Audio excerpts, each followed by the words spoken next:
তাদেরকে কথা দিয়েছিলাম না যে আসিফ নজরুলের কই কই কি কি ধান্দাবাজি করে শুরু করতে যাচ্ছে, সেগুলো নিয়ে আমার এখানে নেক্সট 1 মাসে আমার ইউটিউব চ্যানেলে, ফেসবুকে ফলো রাখবেন, দেখতে পাবেন আস্তে আস্তে শুরু হচ্ছে কোথায় কোথায় কি কি ধান্দাবাজি সে করেছে।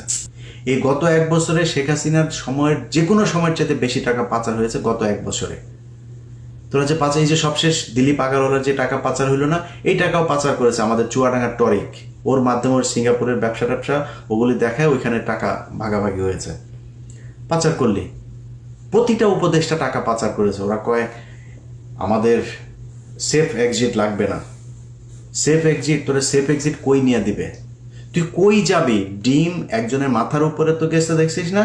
ডিম পিছন দিয়া নিচে দিয়া ঢোকানো হবে। কই যাবি তোরা? কই আসবি? পৃথিবীর কোন দেশে যাবি?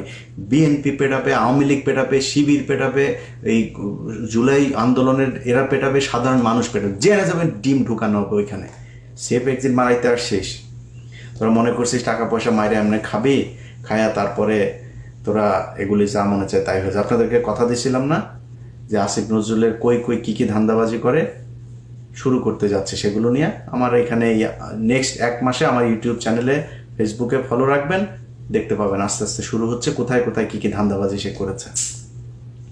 তো এই এদেরকে নিয়ে আপনারা যারা জুলাই আন্দোলনে নেতৃত্ব দিয়েছেন, যারা যুদ্ধ করেছেন, আহত হয়েছেন, আপনাদের কাছে অনুরোধ থাকবে আপনারা এখন আলাদা আলাদা না, এই মঞ্চ ওই মঞ্চ, এত মঞ্চরঞ্চ না ভাই, এক জায়গায় এক হইতে হবে, বলতে হবে যে আমাদের এই এই নেতৃত্বের এই সমস্যা, এরা এরা এই কাজ করে না, আমরা যেটার জন্য দেশ স্বাধীন হয়েছে সেই কাজগুলো এ করে না, বাদ ওগুলি আপনারা করেন নতুন করে।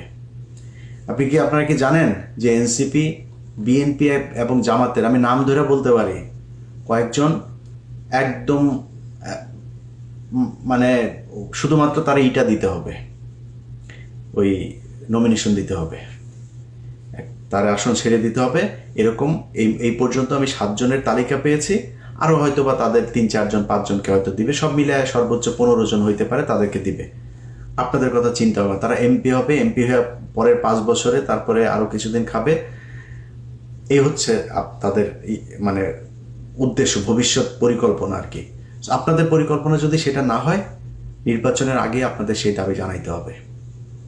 আপনারা জুলাই আন্দোলন করেছেন, আমি যেহেতু ভাই আন্দোলনের সাথে ছিলাম না, আমরা কিছু না, আপনারা করেছেন, আপনারাই সেটার ব্যাপারে বলতে হবে। আপনাদের এখানে কারা কারা ধান্দাবাজি চান্দাবাজি করছে, যারা জুলাই আন্দোলনের মানে বিরুদ্ধে বিপরীত দিকে গিয়ে দাঁড়িয়েছে, এই মানুষগুলোর ব্যাপারে আপনারা করেন, কথা বলেন, প্রতিবাদ করেন। একটা বড় ধরনের ঝাঁকি না দিলে এই সরকারের মানে হবে না। সেখানে যদি তারা গুলি করবে, গুলি করুক, আপনারা তো গুলি খান। মানে আমি আমার কথা আগে বলে আমার আবার বলতে যে তুই বিদেশে বসে তারপরে করিস, এগুলো আবার আমার আবার বলতে পারে যে না বলে নেবে, আমার এত সাহস নাই, গুলির সামনে দাঁড়াইতে পারবো না। আমি ভাই খুব নিরীহ টাইপের লোক, আমার সাহস টাহস নাই, আগে বলে রাখি।